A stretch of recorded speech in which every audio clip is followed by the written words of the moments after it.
नमस्कार दोस्तों। तो आज के वीडियो में हम डिस्कस करेंगे बंधन रिटायरमेंट फंड के एनएफओ के बारे में। पहले तो रिटायरमेंट फंड में हमको क्यों निवेश करना है उसके रीजंस जानेंगे। फिर बंधन रिटायरमेंट फंड दूसरे सारे अलग एएमसी के रिटायरमेंट फंड से कैसे अलग है, वो कहाँ पे निवेश करेगा वो डिस्कस करेंगे। और third and most important thing कि आपको अपने रिटायरमेंट कॉर्पस के लिए रिटायरमेंट फंड में ही क्यों जाना चाहिए उसके बारे में डिस्कस करेंगे। तो आइए आज स्टार्ट करते हैं आज का वीडियो। सबसे पहले तो हम ये डिस्कस करेंगे कि रिटायरमेंट के लिए सेव क्यों करना है। पहले तो ये जानेंगे सेव कहाँ करना है, उसकी बात बाद में करेंगे, लेकिन सेव क्यों करना है। तो मैक्स न्यूयॉर्क लाइफ इंश्योरेंस ने एक रिटायरमेंट सर्वे किया था। तो उस रिटायरमेंट सर्वे का मैं एक रिजल्ट आपको देता हूँ कि इंडियंस रिटायरमेंट के प्रति कैसे सेव करते हैं। तो 3 में से 1 इंडियन ही ऐसा है जो ऐसे समझता है कि 5 साल रिटायर होने के 5 साल बाद उसकी सेविंग्स खत्म हो जाएगी। हमने रिटायरमेंट एज यहाँ पे 60 कैलकुलेट किए हैं, वो ध्यान रखना आप। 90% लोग ऐसा सोचते हैं जो 50 साल के ऊपर के हैं। 90% लोग ऐसा सोचते हैं कि रिग्रेट करते हैं कि काश हमने जल्दी शुरू किया होता तो अच्छा होता। तो बेनिफिट्स ऑफ स्टार्टिंग अर्ली बहुत बड़ा इम्पैक्ट डालेगा आपके इन्वेस्टमेंट के कॉर्पस पे।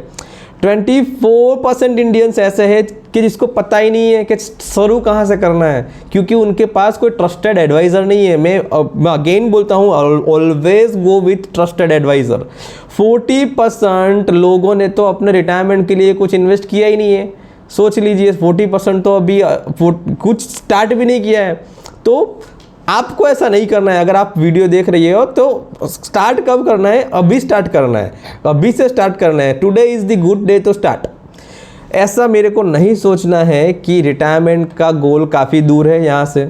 दूसरा, अगर मैं आपसे ये पूछूं कि आपके रिटायरमेंट में 2 ऑप्शन है आपके पास। एक तो आपका बच्चा आपकी देखरेख करेगा, जो पुराने जनरेशन में पाया गया है।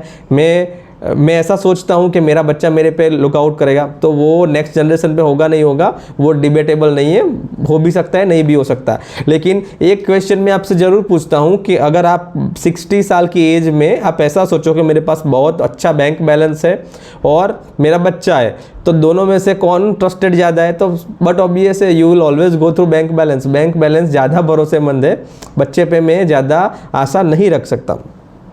दूसरा कि अभी हमारी प्रायोरिटीज़ कुछ और है, जैसे कि नई कार खरीदना, मौज शौक करना, फॉरेन टूर करना। तो रिटायरमेंट एक बहुत दूर का गोल है, वो तो थोड़ा बहुत क्या है इग्नोर कर देते हैं। ऐसा भी पाया जाता है कि आपको पता ही नहीं है कि कहाँ से स्टार्ट करना है, तो एडवाइज़र की ज़रूरत है, राइट। एंड दूसरा कि do not have enough to save, पैसे ही नहीं बच रहे तो मैं कैसे सेव करूँ? तो ऐसा नहीं है सर, आप अपनी पैसे सेविंग्स करने की हैबिट को ज़्यादा बढ़ाइए। पैसे सेव नहीं करेंगे तो नहीं चलेगा। क्यों रिटायरमेंट प्लानिंग क्यों क्रूशियल है? क्योंकि प्रीवियस जनरेशन में ऐसा पाया गया है कि 60 साल के बाद ज़्यादा से ज़्यादा एवरेज लाइफ एक्सपेक्टेंसी कम थी। 2000 की साल में एवरेज लाइफ एक्सपेक्टेंसी केवल 62 थी, जो 2020 में 70 हो गई है, और जो 2040 तक आते आते 73 और 2086 तक 80 चली जाएगी। क्यों? क्योंकि अभी मेडिकल फैसिलिटीज़ मेरे को अच्छी मिल रही है, तो एवरेज लाइफ एक्सपेक्टेंसी बढ़ रही है। तो 60 के बाद मैं कितना प्लान करूँ? तो एटलीस्ट आपको 60 साल के बाद 20 ईयर्स का तो प्लान करना ही चाहिए कि जिसके तौर पे आप 80 तक 60 के बाद 20 साल जिए तो आपको कोई फाइनेंशियली वरी न हो। दूसरा कि इन्फ्लेशन बहुत बढ़ रहा है। What do we mean by inflation? कि 100 रुपये में जो आज आप चीज़ वो खरीद रहे हैं, वो नेक्स्ट 20 साल के बाद 100 रुपये में वो सेम चीज़ नहीं आएगी। क्यों? क्योंकि इन्फ्लेशन एरोड्स योर सेविंग्स। पहले 1 लीटर मिल्क का भाव 24 था, आज कितना हो गया है? आज 64-70 के करीब हो गया है। 10 साल के बाद 170 तक जा सकता है, 20 साल के बाद 455 तक जा सकता है। ये मैं कुछ नहीं, ये मैं जैसा प्रीवियस इन्फ्लेशन है उस हिसाब से नेक्स्ट 10 साल का इन्फ्लेशन कैसा रह सकता है वही मैं कैलकुलेट कर रहा हूँ। 10 ईयर्स अगो 1 kg एप्पल 100 रुपये में मिल जाते थे, आज का उसका भाव करीब 208-210 है। आफ्टर 10 ईयर्स अगर ऐसा ही चलता गया तो आफ्टर 10 ईयर्स उसका भाव 434 हो जाएगा, एंड नेक्स्ट 20 ईयर्स 900 रुपये। यहाँ से 10 साल पहले का अगर मंथली एक्सपेंस में 30,000 गिनूँ, यहाँ से 10 साल पहले का यानी 2013 की बात कर रहा हूँ, तो 2023 में आते आते ये एक्सपेंस 48,000 हो जाएगा अगर मैं 7% इन्फ्लेशन गिनूँ। वो after 10 years that inflation will be 79,600 and after 20 years your monthly expense will rise to 1,29,700। तो सर आपको ये सोचना है कि अभी मैं जो ज़िंदगी जी रहा हूँ घर खर्च चलाने के लिए, अपनी प्राइमरी नीड ख़त्म करने के लिए कि जो मेरी रोटी कपड़ा और मकान है, तो 20 साल बाद अगर मेरे को वही चीज़ करनी है तो उसके लिए मेरे को ज़्यादा पैसे चाहिएंगे। तो पहले तो इसके लिए मेरे को रिटायरमेंट के लिए पैसा सेव करना ही करना है। दूसरा एक ध्यान रखने वाली बात यह है हेल्थ केयर इन्फ्लेशन। अभी मैंने जो बात की वो आपको जनरल खाने के लिए जो चाहिए वो इन्फ्लेशन की बात की। सर हेल्थ केयर इन्फ्लेशन तो हमने देखा ही नहीं। इंडिया का मेडिकल इन्फ्लेशन एशिया में हाईएस्ट है, ऐसा रिपोर्ट्स बताते हैं, मैं नहीं बताता हूँ।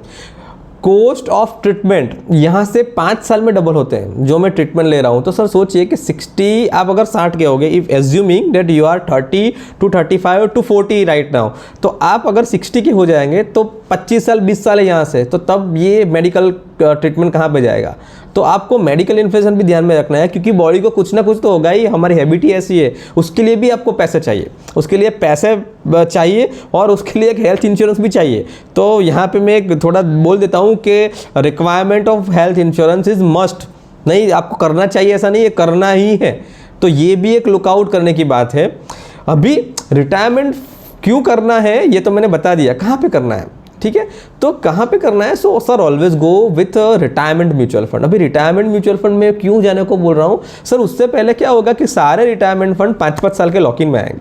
तो 5-5 साल के लॉक इन में आएंगे और 60 साल 5 साल या 60 साल जो पहले खत्म होगा वो आपको पैसे वहाँ पे दे देंगे।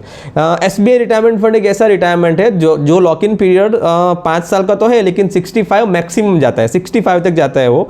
स्टेट बैंक ऑफ इंडिया का रिटायरमेंट फंड, क्यों? क्योंकि मेरा 3 रिटायरमेंट फंड का खुद का मेरा ऐसे भी चल रहा है, क्योंकि मैं खुद के रिटायरमेंट के लिए पैसे भी रिटायरमेंट म्यूचुअल फंड में ही डालता हूँ। क्यों? क्योंकि वहाँ पे क्या है, मेरा माइंडसेट क्लियर रहेगा कि ये पैसा मैं 60 पे निकालूंगा, तो माइंडसेट क्लियर है, डिसिप्लिन भी है। दूसरा कि अगर मेरे को पैसा चाहिए 5, 6, 7 साल में, तो वैसा ही नहीं निकलेगा। क्यों? क्योंकि रिटायरमेंट फंड है, लॉक्ड म्यूचुअल फंड है ये, क्योंकि रिटायरमेंट फंड में 5 साल का लॉक इन रहता है। सारे म्यूचुअल फंड में 5 साल का लॉक इन है, रिटायरमेंट फंड की बात कर रहा हूँ। सॉल्यूशन ओरिएंटेड स्कीम्स में रिटायरमेंट और CGF चाइल्ड म्यूचुअल फंड वो 5 साल के लॉक इन के तहत आते हैं।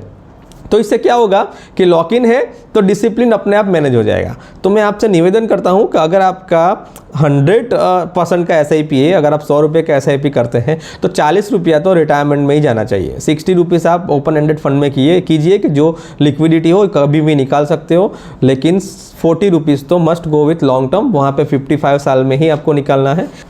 बंधन म्यूचुअल फंड के साथ क्यों जाना चाहिए? तो ये पहला ऐसा रिटायरमेंट फंड है कि जो डायनेमिक एसेट एलोकेशन पे काम करेगा।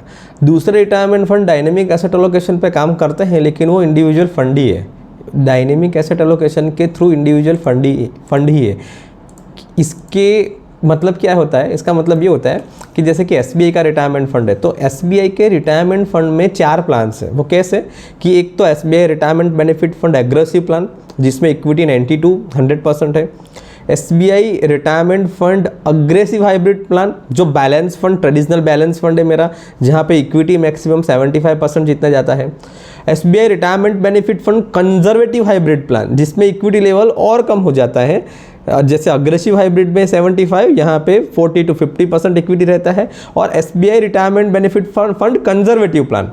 तो ये 4 रिटायरमेंट फंड में ही अलग अलग फंड है। बंधन में ऐसा नहीं है। बंधन में क्या है? बंधन में डायनेमिक एसेट एलोकेशन अप्रोच है। तो सीधे मैं बात करूँ तो बैलेंस एडवांटेज फंड की तरह ये फंड काम करेगा। वे बैलेंस एडवांटेज फंड क्या करेंगे? सेल हाई बाय लो, तो ऊपर पे बेचेंगे, नीचे पे वो खरीदेंगे। तो मार्केट वैल्यूएशन ट्रैक करेंगे कि मार्केट वैल्यूएशन कैसा है। मार्केट वैल्यूएशन अगर सस्ता है उस टाइम पे तो इक्विटी एक्सपोजर बढ़ा देंगे।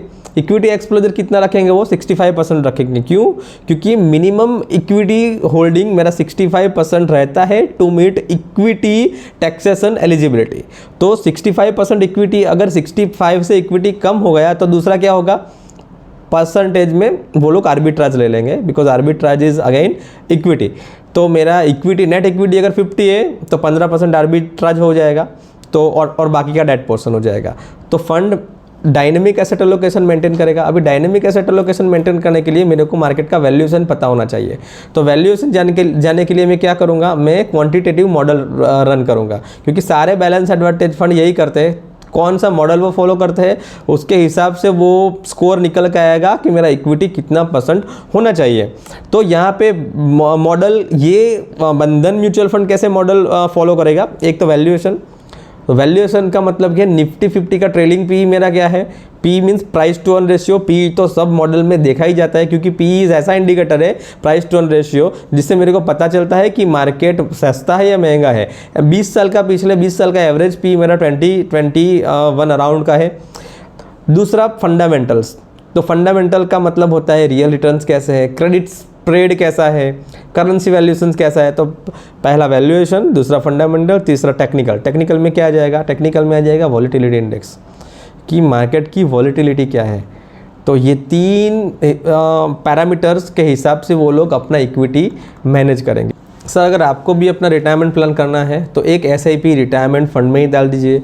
बंधन का नया NFO है, देखिए बैलेंस एडवांटेज फंड है, तो अगेन रिस्क बहुत कम है। तो आप 50+ जो इन्वेस्टर है ना, वहाँ पे भी वो लोग तो आँख बंद करके इन्वेस्ट कर सकते हैं, क्योंकि 10 साल है मेरा, ऑलरेडी रिस्क कम हो जाएगा, क्योंकि बैलेंस एडवांटेज की तरह मैनेज हो जाएगा। तो फंड का बेंचमार्क मेरा आएगा क्रिसिल हाइब्रिड 50-50 मॉडरेट इंडेक्स आएगा। फंड मैनेजर है उसके विराज जी, जो इक्विटी पोर्शन हैंडल करेंगे, और मिस्टर गौतम जी जो डेट के पोर्शन हैंडल करेंगे, क्योंकि मेरा इक्विटी डेट का मिक्सर है।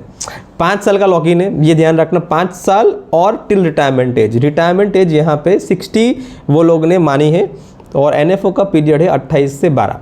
अगेन मैं वही बोलूँगा कि निवेश करने से पहले अपने फाइनेंशियल एडवाइज़र का संपर्क जरूर करेंगे। With that, thank you.